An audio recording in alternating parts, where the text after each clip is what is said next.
Queridos, deixa eu dizer algo aqui para você, no coração. Nós vamos ter a reunião amanhã. Eu estava sentado ali e recebi uma instrução do Senhor e vou passar para você. Eu queria que você, isso que está escrito em Jonas, capítulo 3, versículo 5. Eu não vou ministrar sobre isso, mas eu quero só compartilhar esse versículo para basear a instrução que o Senhor colocou no meu coração. Jonas, capítulo 3, versículo de número 5 diz assim: E os homens de Nínive creram em Deus e proclamaram um jejum, vestiram-se de panos de saco, desde o maior até ao menor. Nós temos amanhã uma reunião, a pastora disse, é a reunião da família mesmo, que é onde a gente lava a roupa, está limpa para ficar mais limpa ainda, né? Que com servos de Deus é assim, não tem roupa suja, a gente lava a roupa limpa para ficar mais limpa ainda. Mas como é uma reunião, nós vamos compartilhar muitas coisas que são importantes para a igreja. Eu gostaria de propor a vocês que vocês fizessem um tempo de jejum. Mas de que forma? Vamos fazer um jejum de sabedoria. Você tem três opções: ou abre mão da janta hoje, ou abre mão do café da manhã amanhã, ou abre mão do almoço amanhã. No período em que você iria se alimentar, você vai orar pela igreja, você vai orar especificamente pela reunião. Tá certo? Quem aceita, só levantar sua mão. O Senhor está vendo e o negócio é com Ele, não é comigo. Tá bom? Não vou cobrar ninguém, mas separe uma dessas três refeições. E no período dessa refeição, você ia jantar, não janta. Vai dobrar o joelho e dizer: Deus, amanhã tem reunião, o Senhor dá direção, nos orienta, abençoa pela igreja Evangelho e Vida. É importante que você faça isso, ou na janta, no café, ou no almoço amanhã. Tá certo? O Senhor me deu essa instrução. Eu vinha dizendo no carro para a pastora que a Bíblia é muito clara quando ela diz que essa casta de demônios só sai com jejum e oração. Tem batalhas que a gente não vai vencer falando, nem questionando e nem tentando resolver da forma humana. É na base do jejum e da oração. Tá certo? Vamos à palavra do Senhor? 1 Samuel capítulo 16. 1 Samuel capítulo 16. Deus colocou uma palavra no meu coração que eu tenho certeza que vai abençoar muito a sua vida. Aleluia. E uma palavra que com certeza vai trazer para você muitas instruções da parte de Deus. Não sou de tomar água, mas para o senhor tomar água nesses dias. Amém, amém.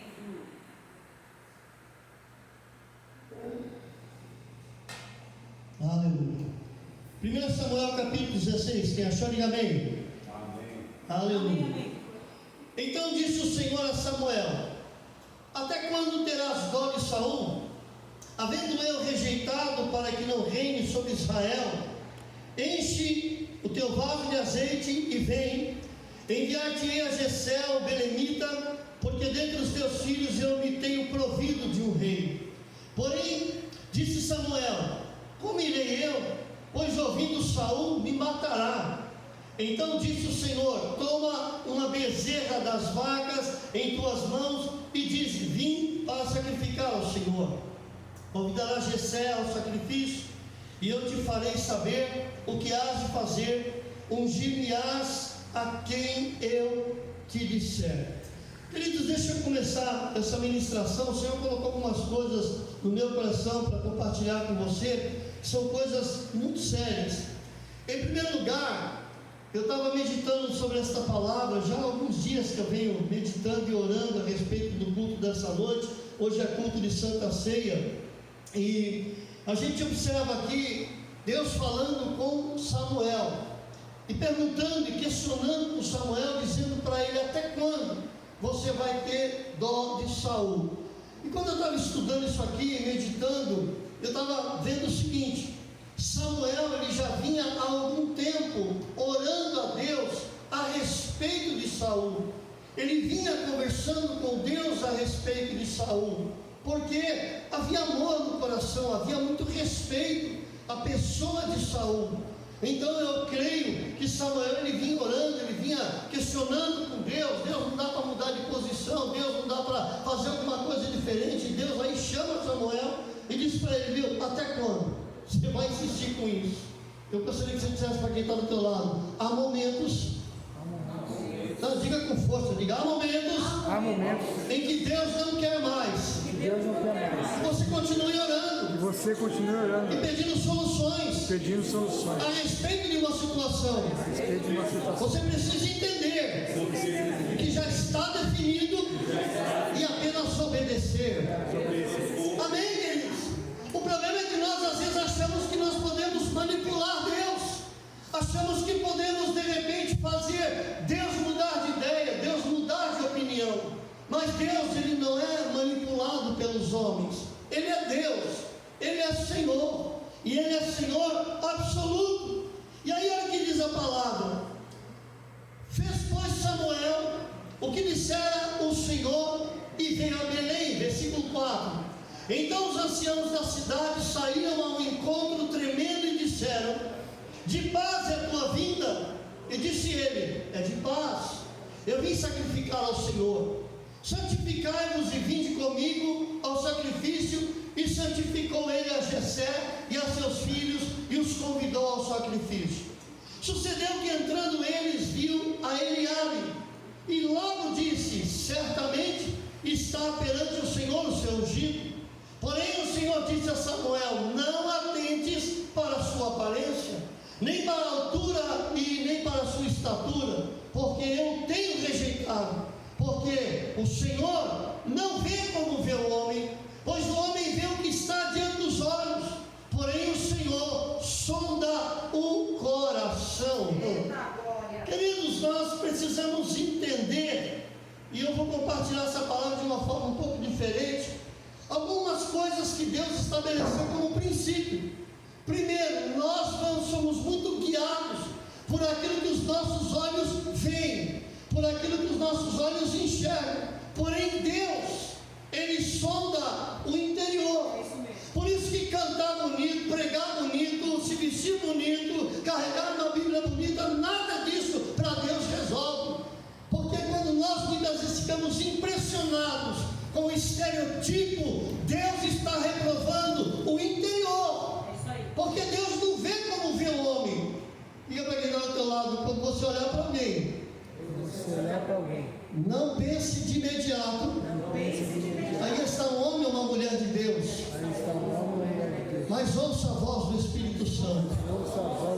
Porque Deus não vê como você vê. Você está entendendo, queridos? E há muitas pessoas que estão entrando nesse engano, já vão olhando e já vão dizendo: é de Deus, e de repente de Deus não tem nada. Então nós precisamos ouvir a voz do Espírito Santo que habita dentro de nós. Então naquele momento Samuel recebe uma instrução: opa, peraí, não fique impressionado com a sua estatura, com a sua beleza, com tudo isso que você está vendo, porque eu o rejeitei. Pasme você, no meio do povo crente, eu não vou dizer cristão, no meio do povo crente, há muitos rejeitados por Deus, mas ocupando posições. Por quê? Porque estão lá ocupando posições, porque estão debaixo do olhar humano, do olhar do homem. Mas sabe, a Deus ninguém engana.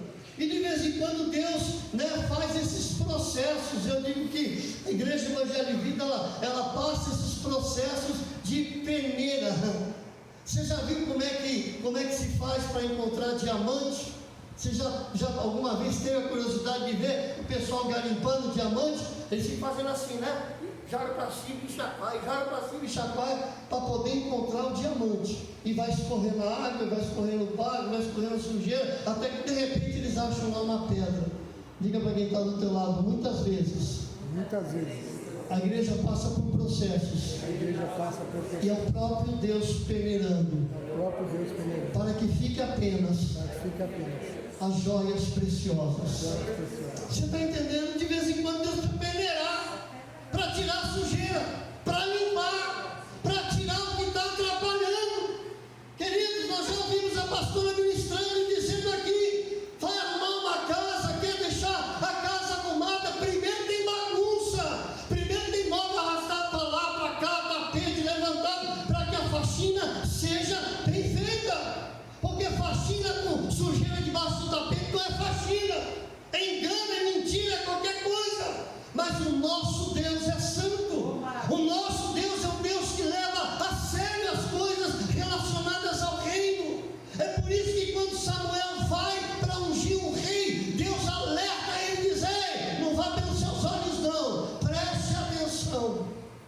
o som do coração. E aí a Bíblia diz assim, versículo 8: então chamou Jessé Abinadab e o fez passar diante de Samuel, o qual disse: nem a este tem escolhido o Senhor. Então Jessé fez passar a Samá, porém disse: tampouco a este tem escolhido o Senhor. Assim fez passar Jessé os seus 7 filhos diante de Samuel. Porém Samuel disse a Jessé: o Senhor não tem escolhido estes. Escute isso: 7 tentativas que não resultaram em nada, porque não agradou o coração de Deus, não era o que Deus queria. E às vezes nós ficamos apavorados, preocupados, tentando entender o que é que está acontecendo. Mas nós precisamos lembrar, queridos, que Deus está no controle de tudo. Deus está no controle total e absoluto de todas as coisas. Aí o que acontece? Versículo de número 11: disse mais Samuel a Jessé: acabaram-se os jovens, e disse: ainda falta o menor, e eis que ele apacenta as ovelhas. E disse, pois, Samuel a Jessé: envia e manda-o chamar, porquanto não nos assentaremos em roda da mesa até que ele venha. Sabe, queridos, Deus ele tem um momento para cada um de nós. Diga para quem está do teu lado: Deus tem um momento para você. Deus tem um momento para você. E dá um sorriso e diga: quando o seu momento chegar, ninguém vai sentar na mesa enquanto você não chegar. Aleluia. Sabe, queridos, Deus tem um momento para cada um de nós. Mas o problema é que quando esse momento demora um pouco, a gente fica meio apavorado, e às vezes nós queremos sentar numa mesa que não é o momento para nós sentarmos. Queremos assumir algo que não é o momento para assumir. Queremos entrar em lugares que não é o momento para entrar. Queremos fazer às vezes aquilo que não é para fazer, porque aquele não é o momento. Mas Deus me trouxe aqui nessa noite para falar comigo e com você. Há um momento ideal por Deus preparado para cada um de nós, e o seu momento vai chegar, a sua hora vai chegar, o tempo estabelecido por Deus vai acontecer. E aí sabe o que acontece? Vamos chamar o tal do Davi, que a Bíblia classifica ele, e quando ele chega, olha só: então mandou em busca dele, versículo 12, e o trouxe, e ele era ruivo e formoso de semblante e de boa presença. Mas ele estava apacentando o rebanho, mas ele tinha algo diferente, ele era diferenciado. Sabe, queridos, Deus ele coloca nos seus filhos marcas que ficam muito evidentes, e essas marcas que Deus coloca nos seus filhos incomodam o império das trevas, incomodam o reino das trevas, incomodam. É por isso que às vezes nós não entendemos por que eu passo tanta luta. É na família, é na igreja, é no trabalho, é no bairro que eu moro. Sempre tem alguém me perseguindo, é porque você incomoda. E se você incomoda é porque existe algo de Deus na sua vida, é porque existe algo de Deus em você, mas que Deus precisa aperfeiçoar, trabalhar. Você está em processo de reconstrução, de renovação. Deus está trabalhando na tua vida, Deus está trabalhando o seu caráter, Deus está trabalhando a sua personalidade, Deus está trabalhando tudo. Deus está trabalhando o seu falar, o seu agir, o seu pensar, o seu decidir. E aí nós pensamos às vezes: a minha vida está travada. Não é que a sua vida está travada, é que Deus está no controle. E quando Deus está no controle, muitas vezes a minha vida não anda na velocidade que eu gostaria. Diga para quem está do teu lado: se a sua vida muitas vezes não está indo na velocidade que você quer, não se preocupe. O piloto é Jesus, e Ele sabe o tempo e a hora de trocar a marcha. Aleluia! Sabe, Deus está no controle. Às vezes nós somos acelerados, nós queremos que tudo aconteça para ontem, e Deus está dizendo: calma, o tempo vai chegar, a hora vai chegar, e quando chegar, Amém. Você vai voar. O problema é que tem muita gente que faz, né? Como aquele pessoal que sobe na pedra da Gávea, que nunca saltou aqueles instrumentos que o pessoal sai voando por aí, asa delta e etc. E nunca fez, mas não, eu preciso fazer. Alguém para pular de paraquedas a primeira vez precisa pular com o instrutor, eu estou errado. Agora vai lá em cima, pular sem instrutor, sem nunca ter pulado de paraquedas. O resultado a gente já sabe, né? Vai parecer um omelete quando chegar lá embaixo. Se der sorte de puxar a corda certa. Sabe, queridos, então às vezes nós não entendemos que algumas coisas não acontecem tão rápido, porque é um processo, é um trabalhar de Deus. E aí a Bíblia está dizendo que Davi, ele chega, e olha só que interessante. Então mandou em busca dele, trouxe, era ruivo, formoso semblante, de boa presença, e disse o Senhor: levanta-te e unge-o, porque este mesmo é. Então Samuel tomou o vaso de azeite, ungiu a Davi no meio dos seus irmãos, e desde aquele dia em diante Davi virou rei de Israel. Amém? Não, está errado, não está? A Bíblia diz que ele foi ungido no meio dos irmãos. Naquele dia ele recebeu a unção sobre a cabeça dele. Mas olha o que diz a Bíblia: desde aquele dia em diante ele assumiu o trono, mas o Espírito do Senhor se apoderou de Davi. Algo diferente entrou dentro dele, algo diferente começou a mudar a vida daquele jovem. Algo extraordinário começou a acontecer, e diz a Bíblia: então Samuel se levantou e se tornou a Ramá. A pergunta é simples: quando Samuel volta para Ramá, ele leva Davi? Leva, irmão, sim ou não? Ele não leva Davi. E aí eu te pergunto: Davi recebe um óleo na cabeça, é ungido rei, e fez o que depois? Voltou para o pasto. Voltou para onde? Gostei dessa palavra. Voltou para o pasto. Foi cuidar das ovelhas, irmão. Porque ele recebe a unção, mas ele continua sendo filho, ele continua sendo irmão mais novo, ele continua sendo pastor de ovelha, ele continua sendo aquele que leva a marmita para os irmãos, ele continua sendo o ajudador da casa. Dá um sorrisão para quem está do lado, diz assim: tudo que acontece Tudo que acontece no tempo certo, no tempo certo dá um resultado extraordinário. dá um resultado extraordinário. Mas tudo que acontece Mas tudo que acontece no tempo errado no tempo errado não dura muito, não dura. dá problema. Sabe, queridos, é isso. Então a palavra de Deus, ela traz para nós instruções.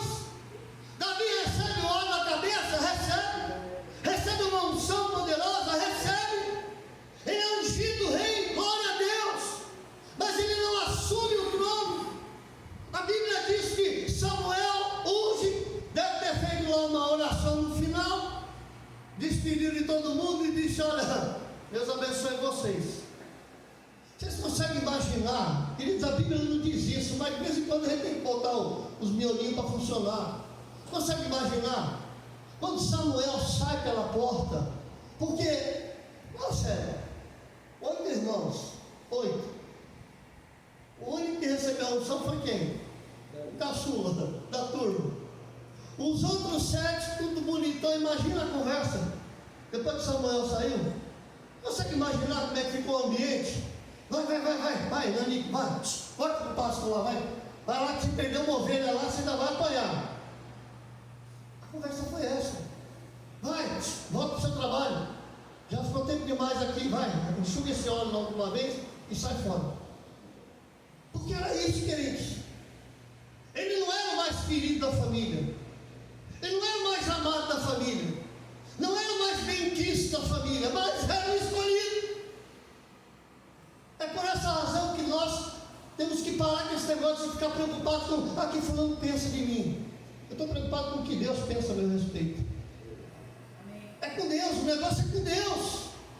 Eu devo satisfação orações para Deus, a minha caminhada é com Deus. Ah, fulano gosta de você, problema dele, vai ter que entrar no mesmo céu que eu. Se quiser entrar, vai ter que entrar comigo. Sabe, amados? Então, olha que interessante isso. Davi é ungido, sim. Recebe a unção, recebe. O Espírito de Deus se apossou dele. Glória a Deus, ele ficou cheio de Deus. Mas ele volta para o seu lugar de origem. Ele volta para o pasto, ele volta para as ovelhas, ele volta para continuar tocando. É interessante, né?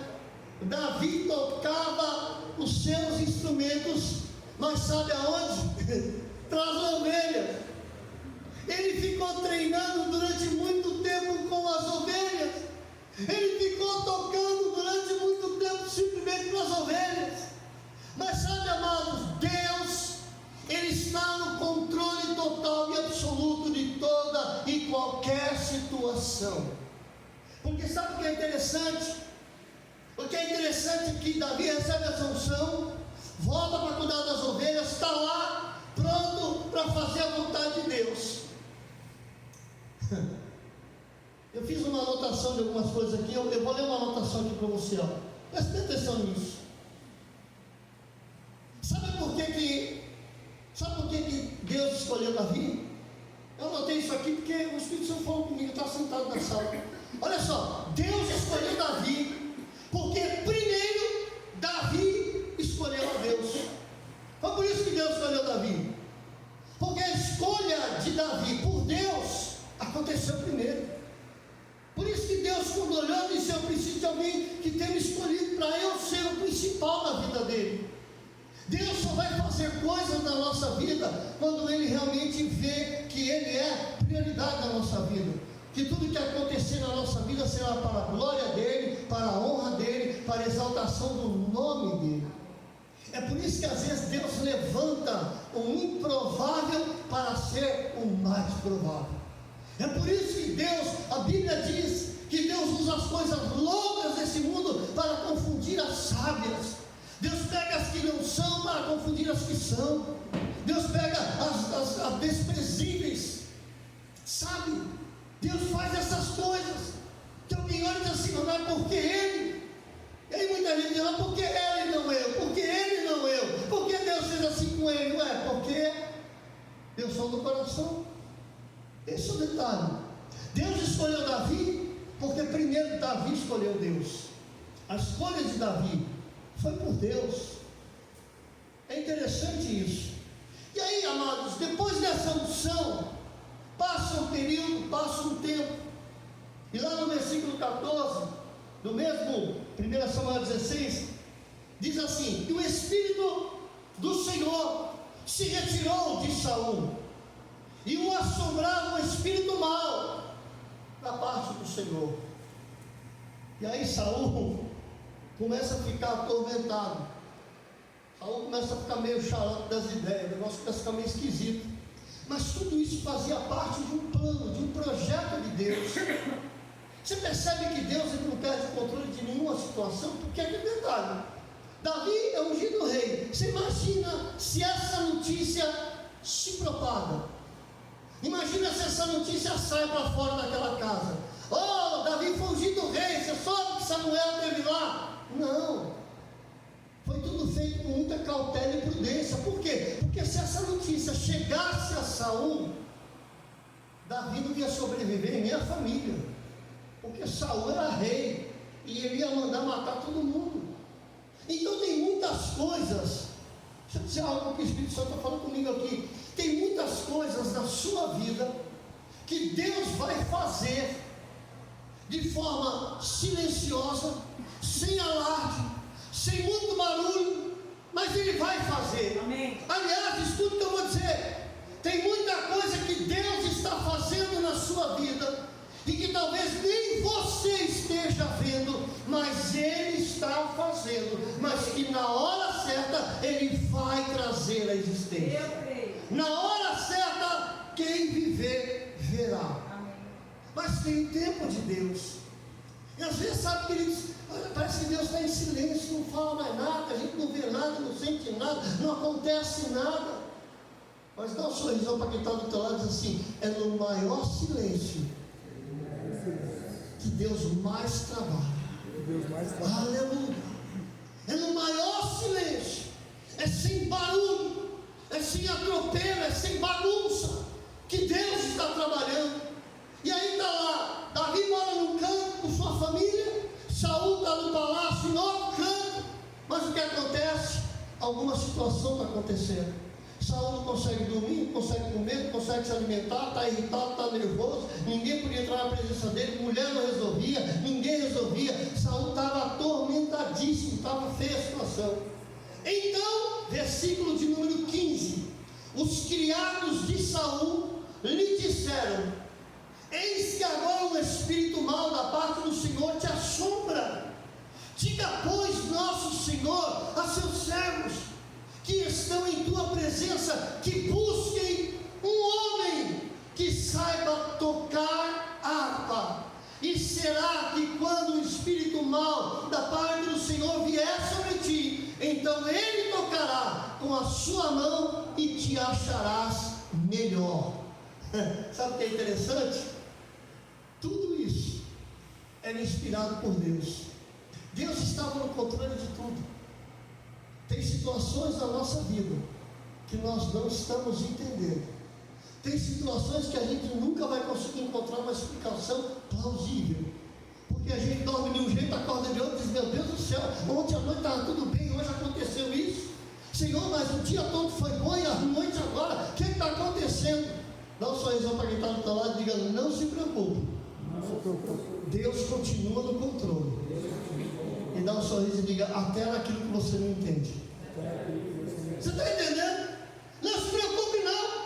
Deus continua no controle, queridos. Ele nunca ele perdeu o controle. Amém. Não é agora que Deus vai perder o controle. Não é agora que Deus vai deixar de ser Deus. Não é agora que Deus vai deixar de responder. Amém. Ele é o mesmo ontem, hoje e será o mesmo. Aleluia! Glória a Deus. Aleluia! Graças a Deus! E aí a Bíblia diz o que? Versículo 17: então disse Saul aos seus servos: buscai-me, pois, um homem que toque bem e trazei-me. Vai buscar, descobre na região quem é que sabe tocar e toque bem, porque Saul era enjoado, não podia nem ser desafinado. Dá só ele mais do outro lado, diz assim: se Saul não queria desafinar, você imagina Deus. Irmão, se Saul, que era rei, não queria um negócio de qualquer jeito, imagine Deus. Deus quer tudo perfeito. Amém. E aí o que acontece? Então um dos jovens respondeu: eis que tenho visto um filho de Jessé, o Belemita, que sabe tocar. Ele pediu o quê? O que foi que Saul pediu? Ele pediu alguém que tocasse bem. Agora escute isso: quando você, sem plateia, sem olhares, sem aprovação de ninguém, se dedica naquilo que você faz para Deus, nos bastidores, o próprio Deus te coloca em evidência. Entenda isso. Nós não precisamos de ninguém para nos colocar em evidência. Já me cobraram: pastor, por que o senhor não escreve um livro? Tantos milagres o senhor já viveu. Não, eu nunca quis, porque não há necessidade disso. Quem precisa estar em evidência é Deus. Quando Deus manda, eu conto algumas coisas para algumas pessoas que choram e que até pedem oração, mas olha isso. Então respondeu os jovens e disse: eis que tenho visto o filho de Jessé. Como é que ele tem visto? Como é que ele via se Davi só ficava no pasto? É porque aonde Davi apacentava as ovelhas, outras pessoas também levavam os rebanhos para se alimentar, para beber água. Então quando passavam, sempre tinha alguém que ficava olhando. Dá um sorriso aí para quem está do teu lado e diga assim: sempre tem alguém te observando. Sempre tem alguém te observando. Você percebe? Sempre tem alguém te observando. Observando a sua postura de cristão, observando o seu falar, o seu agir, observando as suas reações, as suas ações, suas decisões, suas atitudes. a maneira como você se porta diante de situações. E olha só, ele diz: eu tenho visto um filho de Jessé, o belemita, que sabe tocar, que é valente, que é animoso, e homem de guerra, sisudo em palavras, de gentil presença, e o Senhor é com ele. Agora eu pergunto para você: como é que esse rapaz sabia de todas essas informações se Davi vivia no pasto? Como ele sabia disso? Porque aquilo que eu faço, escute isso agora, aquilo que eu faço daquela porta ali para fora, é a minha carta de apresentação como cristão. A minha postura daquela porta para fora. Essa semana minha irmã esteve lá, pastora Viva, eu falo minha irmã porque, né, é com amor e carinho, mas ela esteve lá no meu trabalho. E as pessoas passaram e ela viu lá: bom dia, tudo bem? Depois que ela foi embora, as pessoas: quem era aquela mulher bonita que estava conversando comigo? Eu disse: é minha irmã. Nossa, ela é sua irmã? É. Ah, ela que é sua pastora? Eles perguntam assim: ela que é sua pastora? É, porque eu falo para todo mundo lá: a minha pastora é minha irmã. Eu honro isso, sabe, queridos, é muito sério isso. Agora imagina se a minha irmã aparece lá no meu serviço e eu fico assim: o que você quer aqui, hein? Que vai chegar gente aí, fala rapidinho, vai, o que você quer? Se eu ficasse todo apavorado, ele diz que não deve, não teme. Esse é o detalhe. Sabe, esse é um detalhe muito sério. E Davi tinha isso. Davi, as informações a respeito dele não era só de alguém que tocava bem. Quem olhava para Davi via nele o caráter de Deus. Quem olhava para Davi via nele as qualificações do próprio Deus expressados através das ações e atitudes dele. Porque viam ele humildemente levando marmita para os irmãos, obediente aos seus pais, sendo realmente aquele moço exemplar. É tremendo isso. Aí eu anotei outra coisa aqui que eu quero ler para você. Um homem segundo a vontade de Deus busca compreender o coração de Deus. E para conhecer o coração de Deus é preciso andar em obediência, submissão, intimidade e aliança fiel com Deus. Eu vou repetir para você não esquecer. Para conhecer o coração de Deus, porque veja bem, é fácil a gente dizer assim: Davi era um homem segundo o coração de Deus. Por que ele era um homem segundo o coração de Deus? Porque ele era um homem alinhado. Davi tinha o coração dele alinhado com o coração de Deus. Agora, para eu ter um coração alinhado com o coração de Deus, eu preciso o quê? Andar em obediência, em submissão, em intimidade e em aliança fiel com Deus. Através do quê? Através da sua palavra. Através da sua palavra. Eu vou provar isso para você. Abra sua Bíblia comigo, por gentileza. Salmo 119. Salmo 119. A partir do versículo 9. Aliás, da sua Bíblia aí, para os que não souberem, vai aqui uma informação para você saber. Já viu que lá no Salmo 119 tem aí, ó, começando aqui no... Deixa eu ver se aqui começa. Aqui mesmo. Salmo 119, se você pegar o versículo 1, está escrito Aleph. Não está escrito aí na sua Bíblia? Aleph, Bet, Gimel, Dalet, cadê? Re, Val, Zain, Het, Tit. Aí vai, até o final. Olha lá, Yud, Kof, Lamet, Mem, Samik, Ran. E aí tem mais um aqui. D, P, Sade, Of, Resh. E aí, Shin e tal. É o alfabeto em hebraico. Tá? Então, essas nomenclaturas que tem aí no livro de Salmos 119 é o alfabeto em hebraico. Como você faz curso teológico, você vai estudar hebraico, está lá. Eu tenho umas palavras escritas em hebraico lá em casa, lá, bastante interessantes. Então veja só, capítulo 119 de Salmos, versículo 9. Davi escreve esse salmo, e olha o que ele coloca. Eu quero ler só esse aqui, do 9 até o 16. Olha o que diz aí. Davi escrevendo isso: como purificará o jovem o seu caminho?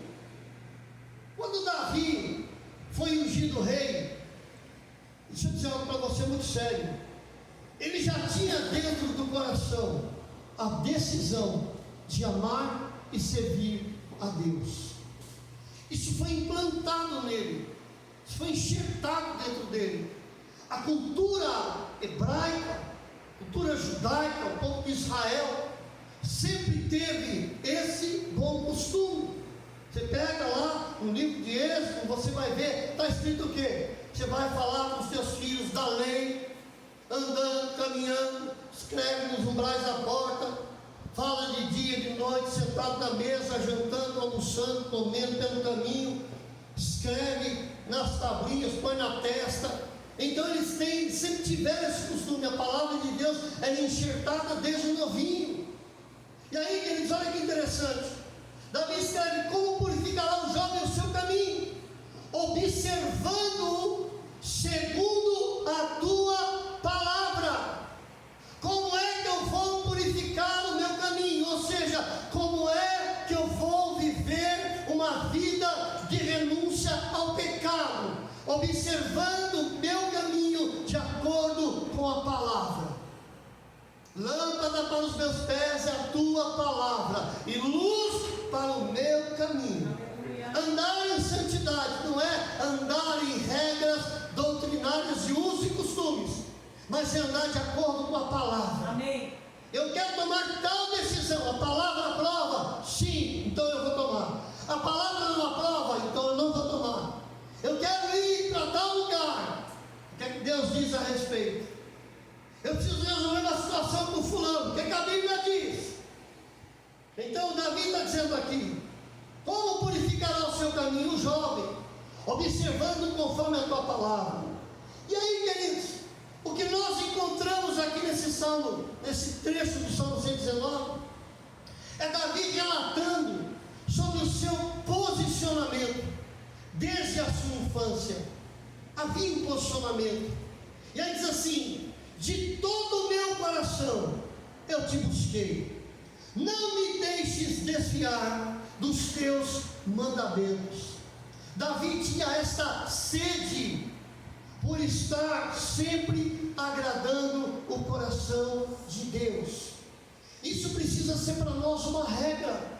Eu preciso todo dia desejar obedecer os mandamentos do Senhor. Versículo 11: escondi a tua palavra no meu coração, para eu não pecar contra ti. Agora a pergunta é simples: a boca fala? Está cheio o coração. Do que a boca fala? Está cheio o coração. E aí, como é que fica? Se a palavra de Deus não é o que preenche, o que banha o meu coração, o que é que vai sair pela minha boca?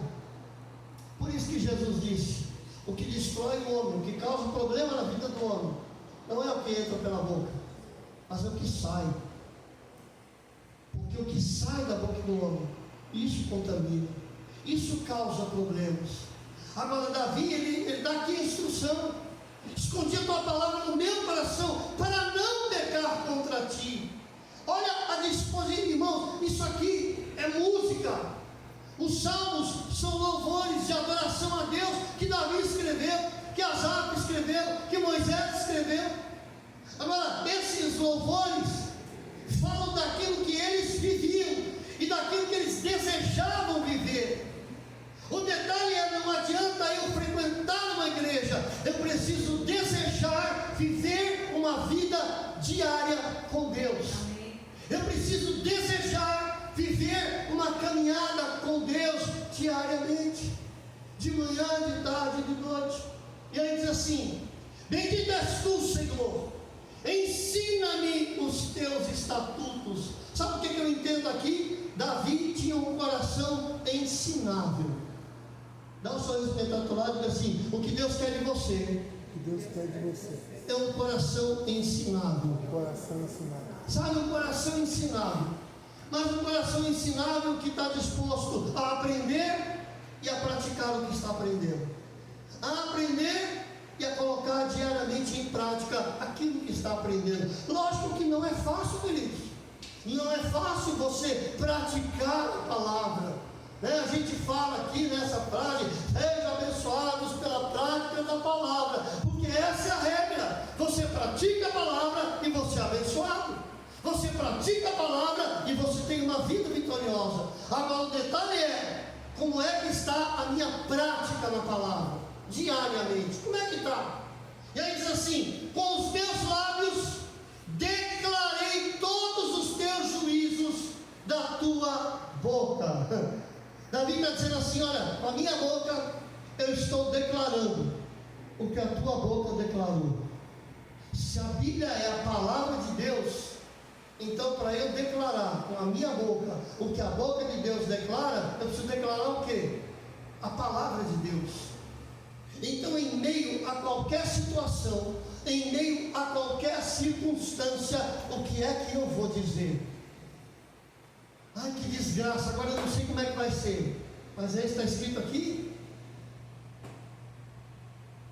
você é abençoado pela prática da palavra.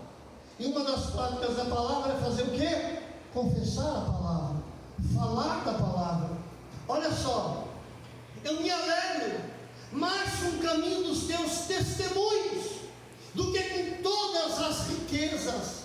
Davi está dizendo para mim e para você: ei, o motivo de maior alegria não é a conquista de um carro, não é a conquista de uma casa, não é a conquista de um emprego, não é a conquista de um filho, uma vitória financeira. Não, a minha maior alegria e a sua maior alegria precisa ser a palavra de Deus. Viver os princípios da palavra de Deus. Quando eu leio a palavra de Deus, eu me alegro, eu fico feliz. Amém, amém. E isso tem que ser motivo da minha maior alegria. Aleluia. A minha maior alegria não é o dia do pagamento, quando eu abro o aplicativo e vejo que o salário caiu lá. Não, a minha maior alegria é quando eu olho para a palavra de Deus e vejo escrito lá: trazei todos os dízimos à casa do tesouro. Então eu me alegro quando eu pego o meu dízimo para entregar, devolver e dizer: obrigado, Deus, porque tu tens sido maravilhoso para comigo. Esse é o detalhe, queridos. Mas as alegrias têm sido invertidas. As pessoas estão se alegrando e ficando felizes com coisas momentâneas, com coisas passageiras. Dá um sorriso para quem está do outro lado e diz assim: é por causa dessas coisas, dos bens materiais, que a alegria das pessoas tem sido passageira. E as pessoas, elas não são felizes. Entenda isso. As pessoas não são felizes. Elas têm momentos de felicidade.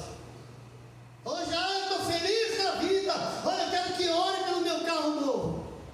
Isso vai durar um mês. Daqui um mês essa felicidade acabou, porque aquele carro novo já não é mais novo. Você entende isso? Você consegue assimilar isso?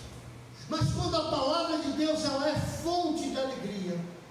Você pode ter carro, pode não ter carro. Você pode ter casa, pode não ter casa. Você pode ter ou pode não ter, não tem problema. A sua fonte de alegria não são os bens que você conquista, mas é aquilo que você tem em Deus. Versículo 15: em teus preceitos meditarei e olharei para os teus caminhos. Tem gente perdendo muito tempo olhando as mídias sociais, ao invés de olhar para os caminhos do Senhor, ao invés de olhar o que a palavra de Deus tem de tão maravilhoso para cada um de nós. Este ano é ano de acertar o alvo. E deixa eu dizer para você: dezembro não terminou, nem começou, e tem muita gente que está errando o alvo. No final do mês de novembro, tem muita gente que errou o alvo. Mas deixa eu dizer uma coisa para você. Eu te trouxe aqui hoje para dizer a você que Ele está te dando a oportunidade de ainda esse ano acertar o alvo. E o que é acertar o alvo? Acertar o alvo, queridos. Eu vou encerrar aqui. Versículo 16. Eu quando li esse versículo 16, o Senhor falou no meu coração: Paulo, isso é acertar o alvo. Porque sabe, amados, acertar o alvo não é comprar esse prédio. Acertar o alvo não é conquistar os projetos e sonhos que a gente tem. Sabe o que é acertar o alvo? Olha o que diz o versículo 16: alegrar-me-ei nos teus estatutos e não me esquecerei da tua palavra. Quando eu entendo que a minha maior alegria está em Deus, quando eu entendo que o maior prazer da minha vida é não esquecer o que a Bíblia diz que eu sou, o que a Bíblia diz que eu tenho, o que a Bíblia diz que eu posso, o que a Bíblia diz a meu respeito, quando isso é realidade na minha vida, eu posso dizer: acertei o alvo, entendi qual é o meu propósito. Aleluia. É por isso que o apóstolo Paulo, ele declara, deixando para trás as coisas que para trás ficaram, eu prossigo para o alvo. Amém. E olha o que ele diz: prossigo para o alvo, para o prêmio da soberana vocação em Deus. Paulo está falando de algo muito superior. Paulo não estava falando de um prédio, Paulo não estava falando de um grupo, uma massa grande de pessoas, não. Ele estava falando de algo muito superior, muito maior. Deixa eu dizer algo para você. Deus tem me tratado em muitas áreas nos últimos dias.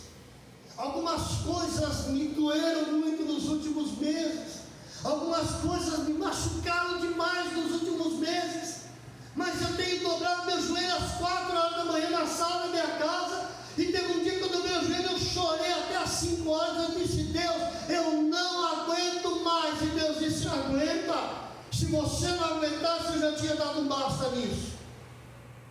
Eu disse: mas Senhor, eu não estou entendendo, eu quero entender. E sabe o que Deus falou comigo? Comece a dar valor para o que de fato tem valor na sua vida. Essa palavra da parte de Deus para mim mexeu muito no meu coração, porque às vezes nós valorizamos pessoas, coisas, bens, locais, e Deus está dizendo: ei, acorda, a minha glória eu não dou para ninguém, a minha glória eu não reparto com ninguém. O lugar que é de Deus na sua vida é somente de Deus. O lugar que é de Deus, eu vou repetir isso para você não esquecer: o lugar que é de Deus na sua vida, ninguém vai ocupar. E eu quero encerrar aqui, queridos. Sabe o que é interessante? É que tudo isso que Davi passa, e o que ele escreve aqui no Salmo 119, reflete quem era Davi quando jovem. É por isso que quando Deus escolheu Davi, Deus disse o que para Samuel? Não olha para a aparência, porque o homem vê o que está dando diante dos olhos, mas eu sondo o coração. Queridos, pelo amor de Deus, aprenda essa lição de uma vez por todas. Deus não está preocupado com a aparência, não é terno e gravata, não é saia lá no pé, não é cabelo comprido, não é culto onde todo mundo rodopia ou sai pulando, não é culto onde todo mundo planta bananeira, não. Às vezes Deus está se manifestando no culto, com silêncio, mas trabalhando no interior, porque Deus transforma, mas Deus transforma de dentro para fora. A transformação de Deus acontece de dentro para fora. Amém, queridos? Amém. Eu queria convidar você a curvar sua cabeça um minutinho, por favor. Curva sua cabeça um minuto.